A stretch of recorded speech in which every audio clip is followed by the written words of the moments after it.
Hi there, I'm Alex from PHP Academy, and this is another video tutorial produced for the new Boston.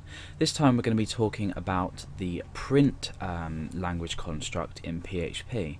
Now you can see that I'm using the previous echo example here from the previous video talking about echoing out data to the user's browser, or string data to the user's browser. Now print does not differ whatsoever. Just for the purposes of this tutorial, I'm going to just change this text to hello with an exclamation mark. So I'm also going to change this to print. You can see my text editor has highlighted this blue again, so we can see that this is a language construct and it's still valid.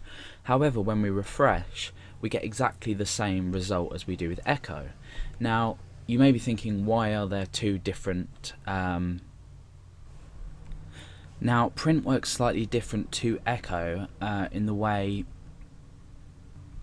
that it is actually an older way to, and a more sort of traditional way, if you like, to print data out, basically.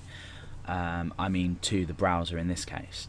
So it's also slower to use than echo, and if you want it to be really petty, it also has more characters, so people tend to find it's quicker to use echo. Also, when we're using print, traditionally we would use brackets, as it behaves more like a function, even though it still is a language construct. So basically, in short, it's a lot better to use echo.